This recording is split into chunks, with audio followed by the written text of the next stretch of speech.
3 months ago, I made a promise. I talked about creatine, and I told you I'd come back and share my personal experience. Well, today is payback, because for 90 days, I ran a creatine experiment on the only patient I can truly control. That's me. Now, before we jump in, quick question. Have you ever tried creatine, or are you considering it?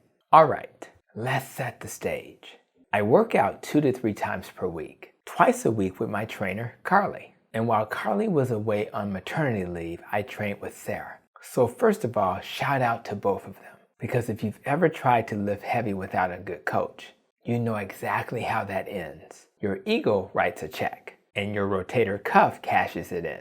Now here's the other thing about me. I'm not a supplement cabinet guy. I'm not out here taking 17 pills a day like I'm trying to rattle when I walk. I'm a root cause doctor. I want the foundation first. Food, sleep, stress, movement, sunlight, the boring stuff that works. But I do take a few things consistently. Electrolytes, because low-carb living can make you pee out sodium like it owes you money. And I learned the hard way that cramps are not a spiritual gift. I take vitamin D3 K2, about 5,000 of D3 and around 100 micrograms of K2, because I want vitamin D support and I want calcium going where it belongs. I take a high-potency omega-3 because I don't eat a lot of seafood. And every once in a while, I do a probiotic because I have a history of IBS. That's basically it. So creatine was a big deal for me because it was a real do I want to add another thing moment. And here's what made it even more interesting. I started creatine about a month before Carly took her maternity break. So the experiment started with Carly, then continued with Sarah. And it turned into this unexpected story of strength, recovery, and focus. I'll share Carly and Sarah's information in the video comments. And one plot twist I did not see coming. Let's talk dosing first, because I didn't tiptoe into creatine. I did a loading phase. I took 20 grams a day for about a week. Then I dropped to 5 grams per day. And I stuck with 5 grams consistently. Now, why does that matter? Because creatine isn't like caffeine. It's not an instant zap. It's more like filling up a gas tank. Your muscles store creatine. More storage means more available fuel for short, intense effort, which is why creatine has such a strong reputation for lifting, sprinting, and anything that requires repeated bursts of power. And this is where my experience got interesting, because what I noticed first was strength. Not in I turned into the Hulk and ripped my dress shirt way. More in the wait, why am I still pushing way? You know those last 2 reps? The ones where your muscles usually start sending you threatening letters? Those reps. I felt like my muscles didn't fatigue as fast. Like I could grind through the final part of the set without the same shutdown. And if you've ever trained consistently, you know how meaningful that is. Because progress doesn't come from the first 5 easy reps. Progress comes from the last 2 hard ones. Now here's where some people get confused. Creatine also causes weight gain. And yes, I said it. I gain weight. I track my weight loosely, but if I'm being honest, I think I gained about 10 pounds. 10. I know.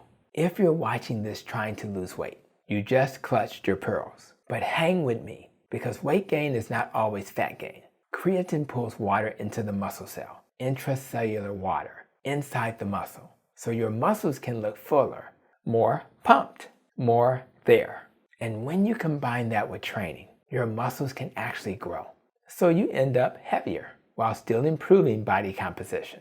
And this is where the root cause lesson matters. The scale is a liar when you don't ask it better questions. If you only ask, did I lose weight? You miss the real question. Did I gain strength, resilience, and metabolic horsepower? Because muscle is not just for looks. Muscle is a glucose sponge. It's a metabolic organ.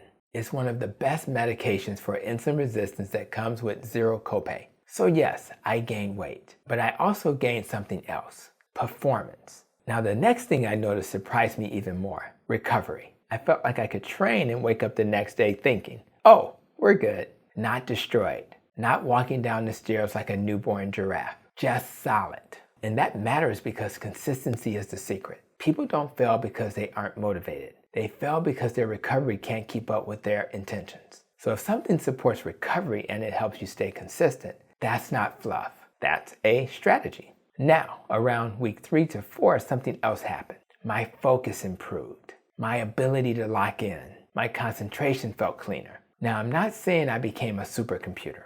I still walk into rooms and forget why I'm there sometimes. But I did notice an improvement. And that's fascinating because creatine isn't only stored in muscle. Your brain uses energy too. Your brain is an energy hog. So when people talk about creatine as a brain support supplement, I'm open-minded. And in my personal experiment, I felt something there. But now, here comes the plot twist. The thing that blew my mind. Edema. Yep. Swelling. Fluid. Now listen, as doctors we have our little moves. One of them is pressing on the shin near the bone to see if there's pitting edema. So one day I'm just casually doing a quick check and I noticed it. I was like, whoa, because I expected water in my muscle. I expected fuller muscles. I expected the scale bump. I did not expect seeing swelling in my lower legs. And I'm going to be honest, that made me pause because swelling is not something you ignore. Now, does creatine cause edema in everyone? No. And if you're watching this and you've never had that, great. But in my case, I saw it. And that's why I'm sharing it. Because I don't want you thinking supplements are unique and don't come with side effects like you see in medications. Everything that changes physiology can have trade-offs. The goal is to pay attention.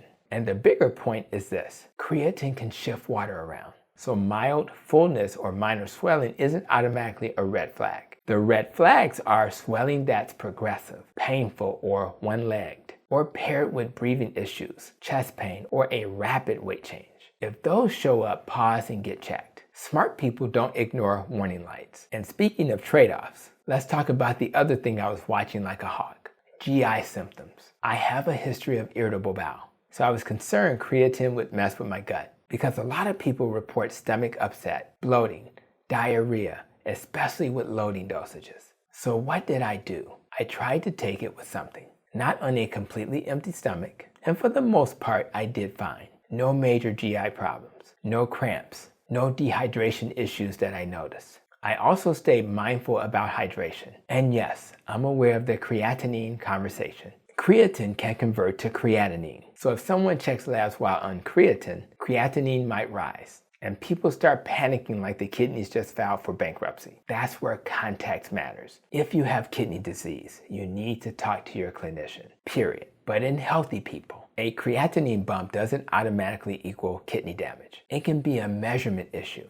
And this is where I'll say it plainly. Don't interpret labs in a vacuum. Interpret labs like a grown-up with a brain and context. So whenever I have a patient on creatine, I always check a cystatin C. It's a better measure of kidney function than someone who's taking creatine. Now, if you're enjoying this breakdown and you want more videos that mix real-world experience with root cause science, do me a favor. Hit like, subscribe, and share this with someone who's been curious about creatine but afraid of the hype. Because I want us to be a community that doesn't just chase trends. We chase truth. Now let me land the plane. Here's what actually happened after 90 days on creatine. My strength improved, especially those last hard reps. My muscles looked fuller. I gained weight, likely a combination of muscle and water. My recovery felt noticeably better. My focus improved around week 3 to 4. And I saw something unexpected. Some lower extremity edema that made me pay attention. So what's my takeaway? Creatine is one of the few supplements that actually earns its reputation. But it's not magic. And it won't fix a broken diet. It won't replace sleep. It won't out-supplement stress. And if you're using it while ignoring your foundation, that's like putting premium gas in a car with 4 flat tires. So if you want to try creatine, here's the simplest, safest approach for most people. Keep it boring. Creatine monohydrate. Skip the fancy stuff. You can load it if you want, but you don't have to. And if you do load, pay attention to your gut and your fluid changes. Then stick to a consistent maintenance dose like 5 grams daily. And track something meaningful, not just weight. Track strength. Track waist. Track how you feel. Track performance. Because your body is always giving you feedback. You just have to listen. Now I want to hear from you. Have you tried creatine? What happened? Did you gain weight? Did you feel stronger? Did you notice any side effects? Drop your experience in the comments, because your story might be the exact thing someone else needs to hear before they try it. And if you want more videos like this, where we cut through the noise and focus on what actually moves the needle for metabolic health, check the description. I'll link my related videos in my playlist so you can keep going. Because the goal isn't to become a professional supplement collector. The goal is to build a body that works and a life you can actually enjoy living.